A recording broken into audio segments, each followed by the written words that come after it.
Et là, on va avoir du plus solide, Marine. Je vous sens attendre quand même les spécialités périgourdines, on va dire plus nourrissantes, plus roboratives. Ne vous inquiétez pas, ça va venir.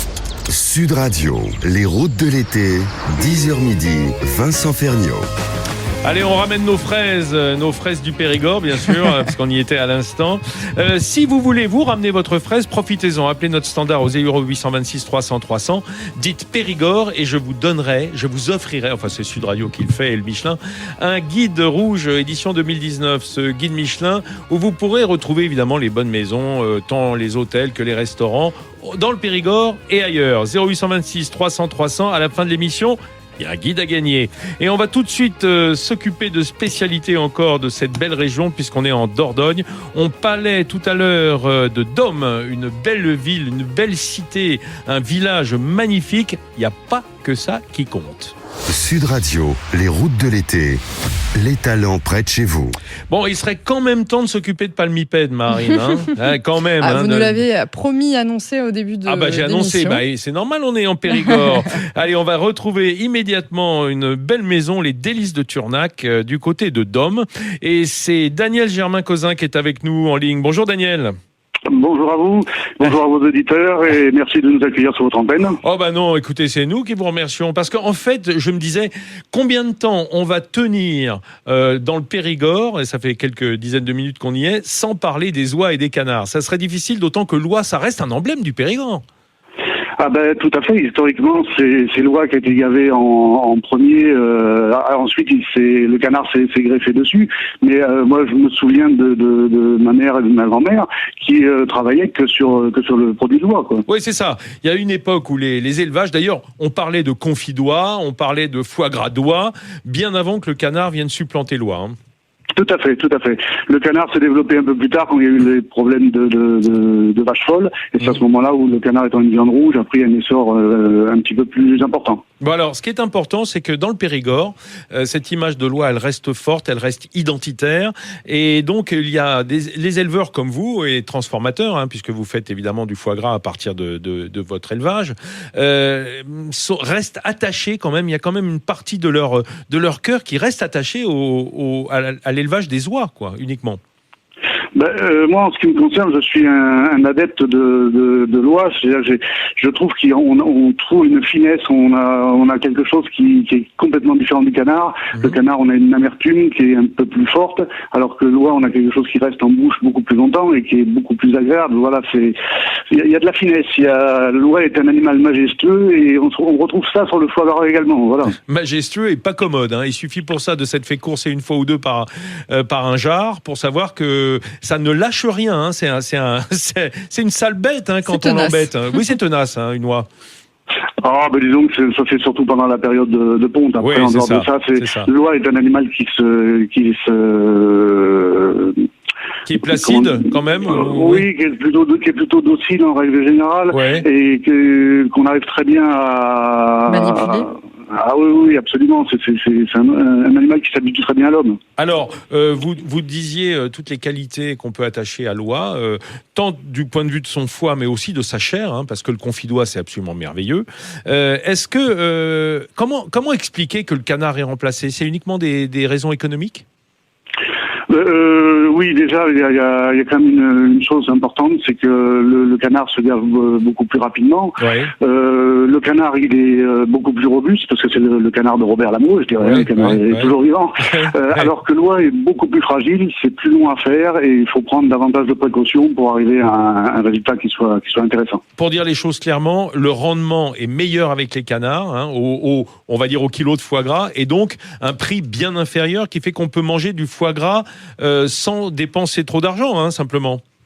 Tout à fait, le canard c'est un petit peu plus vulgarisé, il est un peu plus accessible, on a des coûts de production qui sont un peu moins importants, donc de ce fait c'est aussi plus facile à vendre. Alors, du coup, vous continuez à faire les deux, donc de l'oie et du canard. Est-ce que c'est le même élevage au fond et le même gavage ? Oui, c'est le même élevage et le même gavage. À part que quand on parle de gavage sur l'oie, on va faire un gavage 3 fois par jour pendant 21 à 23 jours, alors que sur le canard, c'est 2 fois par jour pendant 15 jours. Oui, voilà, d'où effectivement les coûts supplémentaires en main d'œuvre et puis en matériel et en matières premières, hein, puisqu'elles sont nourries avec du maïs, hein, j'imagine, les oies comme les canards. Alors en gavage traditionnel, c'est du maïs grain, oui, tout à fait. Du maïs grain, hein, c'est ça. Oui. C'est ça, ce qui va faire du beau foie, qui gardera son gras quand on va le cuire, hein, parce qu'il faut pas que tout parte à la cuisson. Alors, ça c'est pour le foie gras. Maintenant, il y a évidemment tous les sous-produits du foie gras qui sont tout ce qu'on peut faire avec la chair de l'oie ou du canard. Et là, je dirais qu'au Délices de Turnac, vous êtes très inventif. Vous avez une belle gamme, hein. Mais nous avons une belle gamme parce que mon épouse qui fabrique depuis 1976 a l'expérience et a beaucoup travaillé l'oie du fait qu'elle a commencé par cela. Ouais. Et donc on a une gamme de produits qui est bien développée au niveau de l'oie. Moi, je vous cacherai pas que j'adore le cou d'oie farci ou le cou de canard farci, ça j'adore. Ça, pour moi, c'est un morceau délicieux.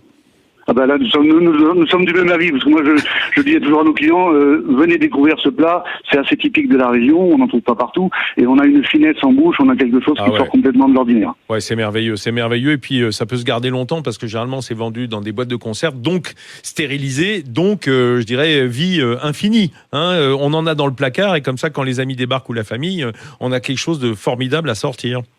Tout à fait, il y a toujours l'effet de bonne petite surprise, je dirais. Oui, c'est ça, la bonne surprise. Tiens, sors-nous donc une boîte de ton cou farci. À côté de ça, vous vendez beaucoup au domaine ou est-ce que vous avez des réseaux de distribution? Alors, par Internet, j'imagine, vous vendez pas mal. Mais est-ce qu'il y a beaucoup de gens qui vous visitent à Dôme? Alors nous sommes un petit peu à l'extérieur de Dôme, nous sommes dans le sein de Montfort, à Turnac, donc à 10 km de Dôme, mais effectivement nous avons, depuis le temps, nous avons quand même une réputation qui est quand même pas trop mauvaise, je dirais. Oui. Et du fait, le bouche-oreille fonctionne très très bien également. Après nous avons notre site internet Délices de Turnac, bien sûr, et nous avons également des salons de vin et gastronomie. Alors nous nous exportons un petit peu sur le pays breton parce que nous avons une forte clientèle d'amateurs de bonnes choses dans cette région. Et donc, nous avons des salons là-bas également. Ah bah voilà. Et c'est pas mal de venir visiter parce qu'on peut goûter sur place. Et puis, je dirais que c'est pas la même ambiance quand on peut acheter directement chez le producteur. Ça donne des ailes à nos paniers aussi. Hein. C'est important d'y être. Et puis, en plus de ça, nous prenons un point d'honneur à expliquer aux gens également comment nous fabriquons nos produits et également à leur indiquer comment ils peuvent l'utiliser au mieux de façon à en tirer le meilleur profit. Et ça, c'est important aussi. Bon, c'est super. Vous saluerez pour nous votre épouse Joëlle qui doit être à la vente en ce moment même, si elle est. Hein, tout à fait. Oui, il y a pas mal de visiteurs quand même dans le Périgord et du côté de Turnac, donc il faut les contenter. Vous nous avez carrément ouvert l'appétit avec vos beaux produits, Daniel Germain-Cozin. Et merci d'avoir été avec nous pour ces. Je rappelle non, d'ailleurs je vous le dis, votre propriété, votre domaine a été identifié par le guide du Petit Futé depuis quelques années. Vous êtes dans les pages du Petit Futé, ça fera plaisir à Stéphane Zeremeta, notre Petit Futé maison, qui vient tous les jours nous donner ses meilleurs plans. Voilà, c'est plutôt une bonne chose. Ah, moi j'ai un autre guide à vous citer, c'est le Michelin. Si vous voulez le gagner, vous appelez 0826 300 300, vous dites Périgord. Vous dites Périgord et vous gagnerez l'édition 2019 du Guide Rouge. Allez, on se retrouve dans quelques minutes. Sud Radio, les routes de l'été, les meilleurs plans du Petit Futé.